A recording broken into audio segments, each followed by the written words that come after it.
Otoritas Jasa Keuangan atau OJK menyatakan bahwa nantinya seluruh kendaraan bermotor di Indonesia wajib ikut asuransi third party liability atau TPL.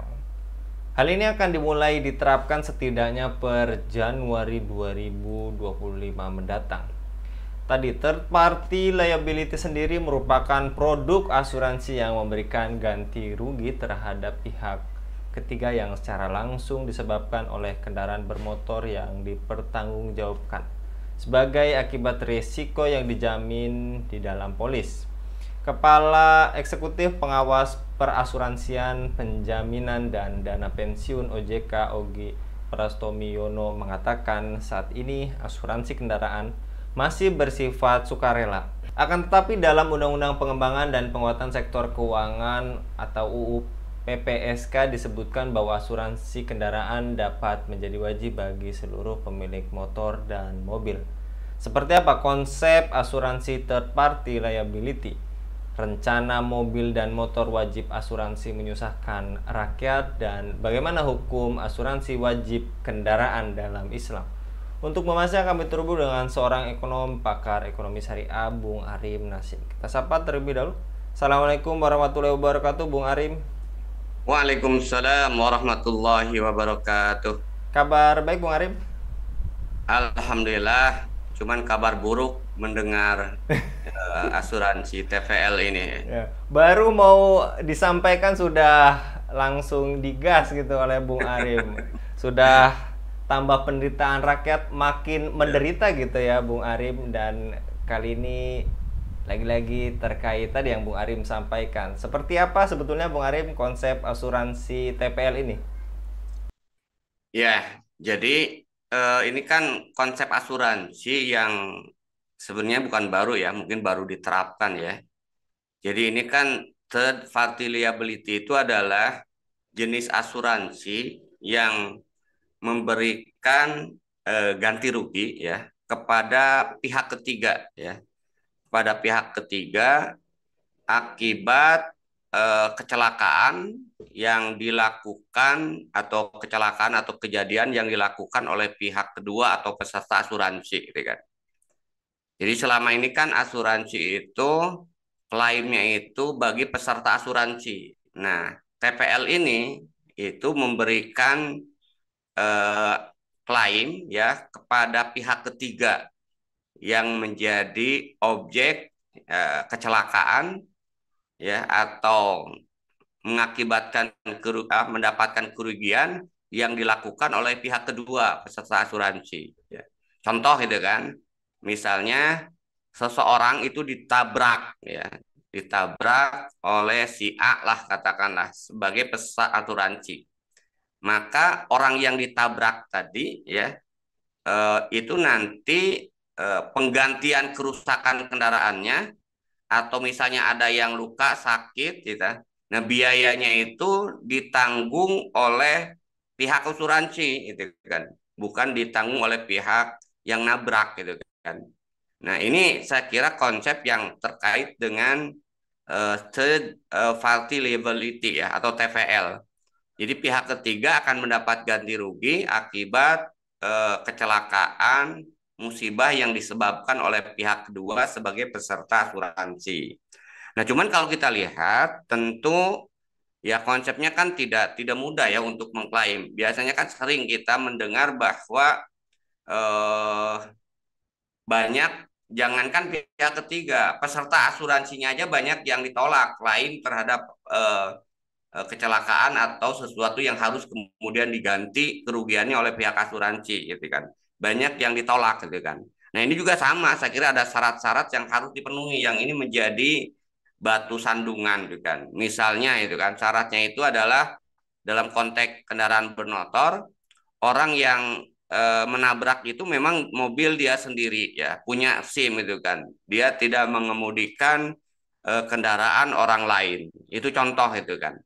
Ini saya kira mungkin ya nanti kita harus baca juga syarat-syarat yang harus dipenuhi agar pihak ketiga tadi bisa mengklaim ya eh, asuransi ya kerugian atau kecelakaan yang disebabkan oleh pihak kedua sebagai peserta asuransi. Itu ya barangkali. Ya. Dan dikabarkan tadi asuransi wajib bagi kendaraan bermotor itu telah berlaku di berbagai negara, Bung Arim. Tadi kalau disampaikan kalau di kita masih asuransi, apakah masih sukarela maksudnya? Apakah perlu mengikutinya, Bung Arim?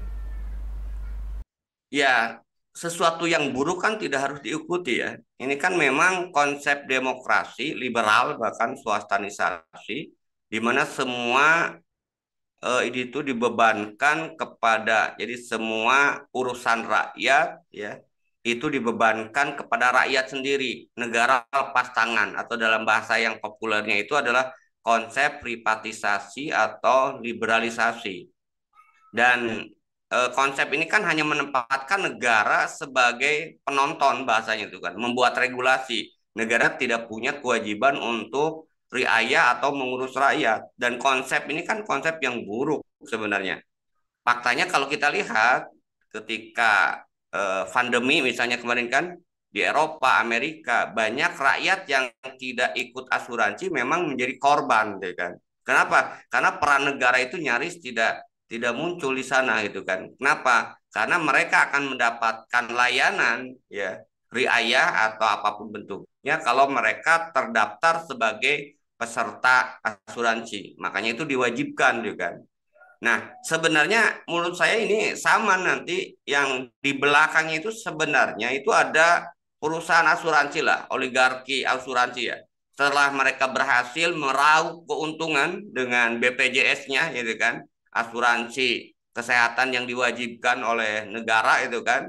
Nah, sekarang mereka ingin meluaskan gitu kan, kendaraan bermotor pun itu kan asuransi ceruk besar itu ya, berapa juta, berapa mungkin berapa triliun yang mereka akan dapatkan kalau ini diwajibkan. Perusahaan asuransi itu akan angkat kaki kan untuk mendapatkan dana ya tadi ya. Kalau misalnya BUMN asuransinya ya berarti berapa besar dana yang dikeruk dipalak dari rakyat ya untuk kepentingan rejim gitu kan. Sama saya melihat ini kan seperti tapera itu kan, nanti pemaksaan itu kan, seperti tapera, tabungan pemaksaan terhadap rakyat itu kan, atau tabungan pemalakan, ini juga hampir sama. Akhirnya artinya mereka rakyat yang pemilik kendaraan akan kemudian dipungut ya sesuai dengan besaran yang ditetapkan, yang belum tentu mereka akan menerima manfaat dari asuransi tersebut juga. Itu saya lihat ya. Dan mengingat fakta yang tadi telah dijabarkan Bung Arim, kemudian bagaimana status akad asuransi dalam Islam? Kemudian bagaimana hukum Islam mengikuti asuransi ini, Bung Arim? Ya kalau kita bicara terkait dengan ini sebenarnya awalnya yang saya tambahkan tadi ya. Nah beda nanti dengan konsep Islam gitu kan. Di dalam Islam itu kan negara itu berperan untuk melindungi rakyat ya kan. Jadi negara itu nanti akan membantu tanpa harus ya memberikan kepada mereka yang terdaftar sebagai peserta asuransi. Semua yang menjadi warga negara itu akan mendapatkan layanan baik kesehatan, pendidikan maupun juga tadi kan ganti rugi itu kan. Ganti rugi atau bantuan ketika rakyat mendapat kecelakaan. Itu kewajiban negara di dalam Islam.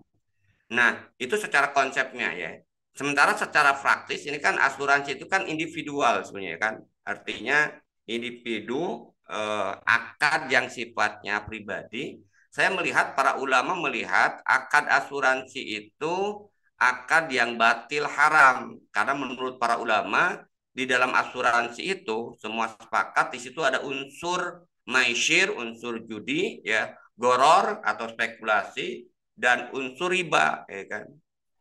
Nah, sementara kalau kita lihat Syekh Taqiyuddin Adabhani itu kan itu menambahkan bukan hanya maisir, goror dan riba haramnya asuransi itu.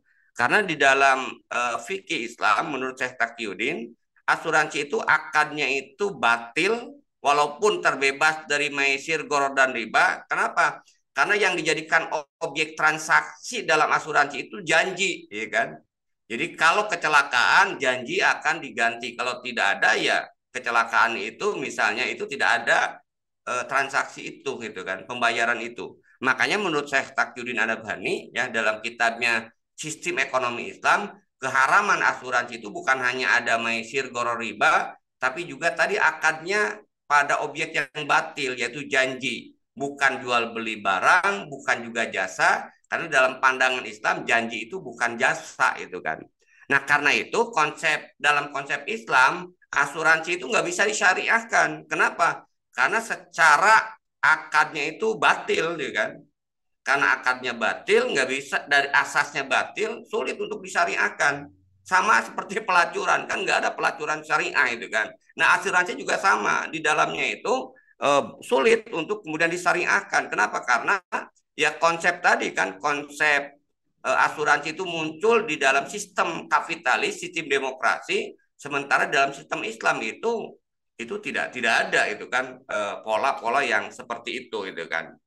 Nah, sehingga kalau kita bicara terkait dengan asuransi ini ya TPL nanti, menurut saya masyarakat harus harus menolak gitu kan. Masyarakat harus menolak karena ini sesuatu yang batil, sesuatu yang haram ya. Yang ini akan menyebabkan kerusakan ya, bencana ya. Apalagi di situ di asuransi seperti yang sebutkan tadi, di situ ada salah satunya itu riba ya. Ya. Di dalam hadis itu kan disebutkan idza dhahar riba wajina fi qaryatin faqad ahalu bi anfusihim adzaballah. Jika riba dan perjinahan telah nampak terang-terangan di tengah-tengah masyarakat, sungguh masyarakat tersebut telah menghalalkan azab dari Allah Subhanahu wa taala. Maka menurut saya konsep-konsep kapitalis ya, asuransi atau juga tapera kemarin itu harus ditolak gitu kan. Nah, itu adalah konsep-konsep yang batil yang bertentangan dengan hukum Islam gitu kan. Itu mungkin ya, Mas Anggi. Baik, dan juga telah dipaparkan terkait hukum asuransi menurut Islam dan juga dalam undang-undang asuransi wajib bagi kendaraan merupakan turunan dari undang-undang PPSK, dan tadi juga Bung Arim sampaikan wajib ditolak kita sebagai masyarakat. Dan apakah rencana kebijakan tadi asuransi wajib bagi kendaraan bermotor jelas melanggar syariat Islam, Bung? Ya jelas itu kan. Kalau menurut saya yang pertama ya, unsur yang melanggar syariat Islamnya sehingga kita wajib tolak itu adalah di situ ada unsur transaksi yang diharamkan. Ya. Tadi saya katakan asuransi itu haram menurut Islam, ya kan? Karena di dalamnya itu ada unsur maisir, goror, riba, itu kan. Kemudian juga tadi saya kembali tambahkan, saya takdir menambahkan akadnya itu batil, ya. Karena di situ menjadikan janji sebagai objek transaksi, maka sesuatu yang haram di dalam Islam itu harus ditolak, ya, ya, karena akan mengakibatkan kerusakan, sebagaimana firman Allah Subhanahu wa taala juga kan dalam ayat Alin, zaharal fasadu fil bari wal bari bima kasabat aidinas. Telah nampak kerusakan di daratan maupun di lautan akibat ulah-ulah tangan manusia. Nah, para mufassirin menyebutkan fasad itu adalah sebuah kebijakan, sebuah aturan yang itu bertentangan dengan aturan Allah Subhanahu wa taala. Jadi dari sisi ini bahwa perusahaan asuransi itu kan harus ditolak oleh kita ya, umat Islam khususnya itu kan, itu karena di situ ada transaksi yang batil, transaksi yang haram ya, yaitu termasuk dosa besar karena di dalamnya ada riba, dosa besar. Bahkan dalam salah satu hadis itu kan disebutkan dosa yang terendah dari riba itu seperti seseorang yang berzina dengan ibu kandungnya sendiri. Nah, konsep asuransi yang kemudian diwajibkan nanti berarti mewajibkan kemaksiatan, kan? Mewajibkan kemaksiatan, dan tentu ini dalam pandangan Islam itu wajib ditolak. Sehingga tidak ada kemudian kewajiban kita untuk taat sebenarnya itu kan. Sehingga dalam kaidah fikih itu kan la ta'ata li makhlukin fi maksiatillah. Tidak ada ketaatan terhadap makhluk kalau itu karena maksiat pada Allah Subhanahu wa taala. Asuransi yang mewajibkan ya yang pemilik kendaraan bermotor itu ikut asuransi berarti mewajibkan sesuatu yang haram. Itu yang pertama. Yang kedua, saya lihat di situ ada kedolimannya, ya kan? Ada kedoliman lain, bukan hanya sekedar di dalam asuransi itu ada keharaman, yaitu maisir, goror, dan riba, serta akadnya yang batil, ya. Tapi juga ada pemaksaan, ya. Ada pemaksaan, itu kan. Mungkin kalau tidak dipaksakan, ya tetap aja umat Islam harusnya istilahnya itu menolak karena haram. Nah, ketika dipaksa pun, ya kan, tetap ini adalah sebuah kezaliman.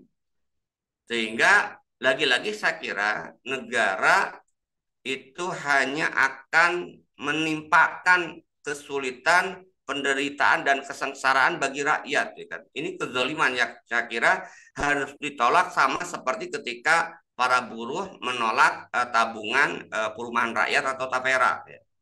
Itu yang kedua. Yang ketiga, kalau kita perhatikan, kenapa ini kemudian harus ditolak? Saya menduga di balik itu adalah sebenarnya ada oligarki yang bergerak di bidang asuransi, perusahaan-perusahaan asuransi yang mereka akan mendapatkan dana segar, gitu kan. Dana segar dengan mudahnya itu kan, yang misalnya asuransinya kerjasama dengan perusahaan asuransi apa itu kan, mereka lah yang kemudian akan mengeruk gitu kan, memalak, menikmati hasil palakan, hasil yang diwajibkan oleh negara untuk mengikuti asuransi itu kan. Ini menurut saya kan semakin menjadikan jalan negeri ini terkooptasi ya, didominasi oleh oligarki itu kan. Nah, sehingga ya pada akhirnya lagi-lagi ini akan menyengsarakan rakyat itu kan. Sehingga kalau menurut saya ya dari saya jelaskan tadi ya, maka tidak ada pilihan lain bagi masyarakat harus menolak gitu kan. Harus menolak konsep asuransi yang mewajibkan bagi pemilik kendaraan bermotor untuk mendaftar atau mengikuti TVL, third party liability ya. Sebelumnya aja kan sudah dipaksakan asuransi yang lainnya itu kan. Ini ditambah lagi kan, ditambah beban lagi. Ini memang luar biasa saya kira rejim yang zolim ini ya. Setiap kebijakan tuh nyaris selalu menyengsarakan rakyat ya. Kenapa? Karena kalau kita lihat mungkin juga nanti ujung-ujungnya bisa jadi hasil yang dikumpulkan dari dana asuransi juga untuk membayar bunga utang luar negeri atau untuk menutupi defisit APBN, kan? Padahal APBN tadi lagi-lagi mayoritas itu digunakan untuk kepentingan para kapitalis yang ngalir ke rakyat itu sangat sedikit ya. Sementara ya sumber APBN itu kan kebanyakan dari pajak termasuk pungutan-pungutan yang memberatkan bagi rakyat ini ya. Itu barangkali ya Mas Anggi saya lihat. Baik, jazakallah Bung Arim. Mudah-mudahan Bung Arim senantiasa dilindungi oleh Allah Subhanahu wa taala dalam setiap aktivitasnya. Jadi harus ditolak karena sudah jelas melanggar syariat Islam. Jazakallah sekali lagi Bung Arim. Mudah-mudahan Bung Arim dilindungi oleh Allah Subhanahu wa taala dalam setiap aktivitasnya. Demikian pemirsa Ilafah News yang dirahmati Allah, jangan lupa untuk subscribe, like, dan share sebanyak-banyaknya. Semoga menjadi amal kebaikan bagi kita semua di dunia dan di akhirat nanti. Saya Anggi Suara diundur diri. Assalamualaikum warahmatullahi wabarakatuh.